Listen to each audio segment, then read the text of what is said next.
as there are a number of biblical stories about the prophets and how they were commanded by the Lord to send down his message to the people. Many of these prophets were given some tough jobs to execute, and Prophet Elisha's job was one of them. Most of us know the story of Prophet Elisha and the bears, yet not many of us are familiar with the true essence that lies behind this story. So that's what we are going to be looking for in this episode. So without any further delay, let's get into it.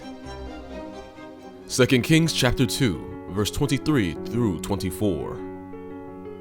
And he went up from thence unto Bethel, and as he was going up by the way, there came forth little children out of the city, and mocked him, and said unto him, Go up, thou bald head, go up, thou bald head. And he turned back, looked on them, and cursed them in the name of the Lord.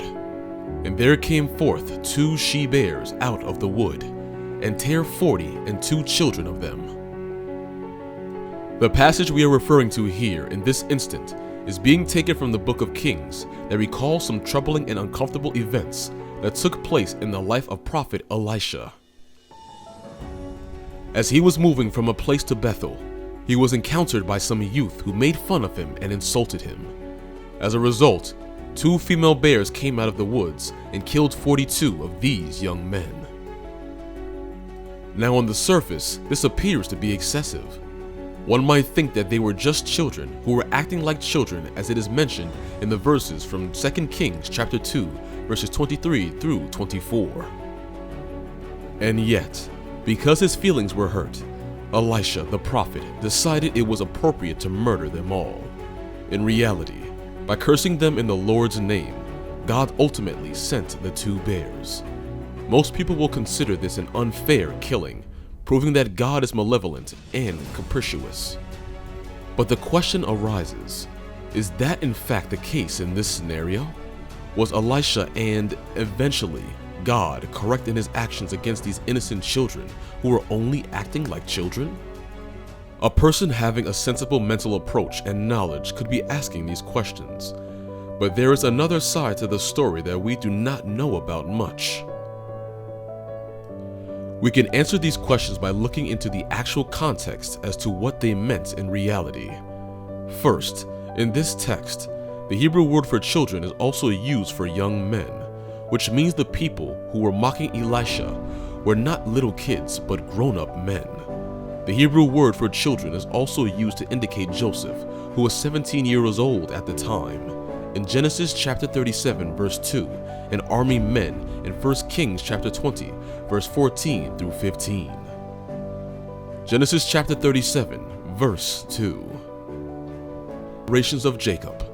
Joseph, being 17 years old, was pasturing the flock with his brothers.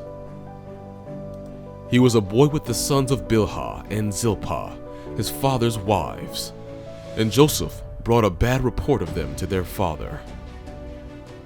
Furthermore, it was used to describe Moses' kid in Exodus chapter 2, verse 6, but it is the only time it relates to a baby.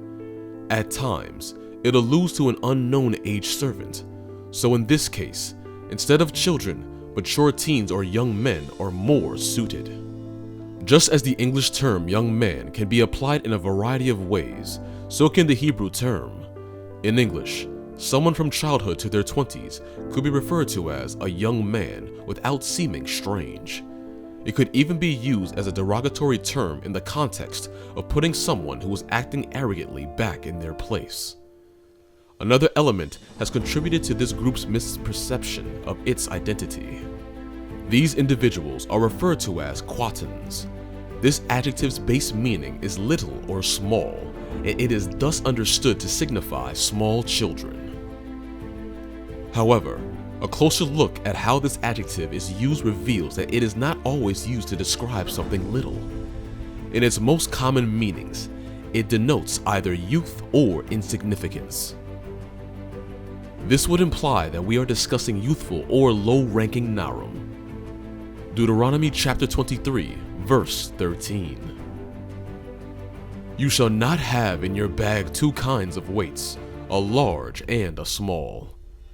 So in the light of this, the image is of Elisha on the road, meeting a big gathering of young Israelite officials, possibly low-ranking military commanders based on usage throughout the Hebrew scriptures.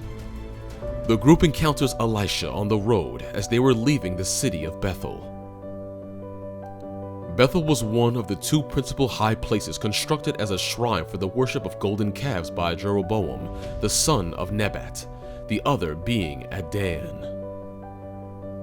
Elijah's life had been occupied by a fight with the state religion as preached by Ahab, who had just recently been adopted into God's holy council and passed his prophetic mantle to Elisha.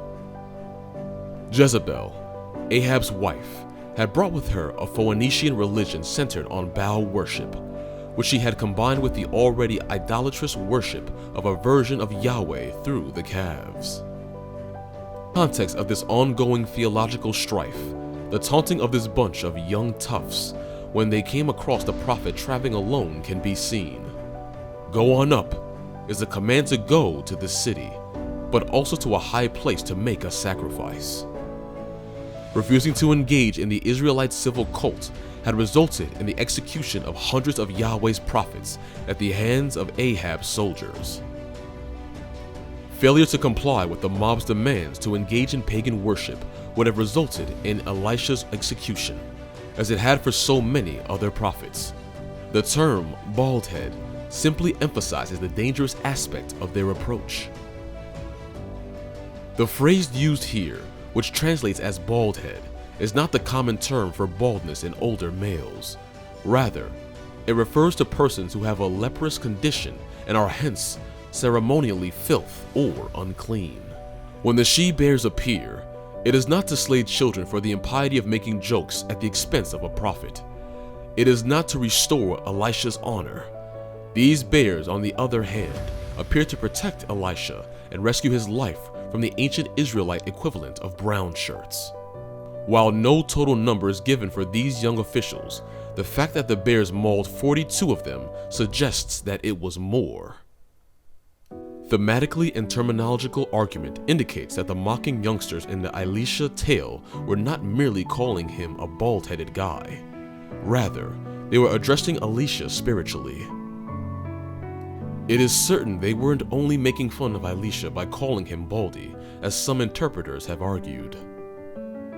Instead, they accused him of usurping authority, a crime that carries significant consequences for speaking ill of the Lord's prophet.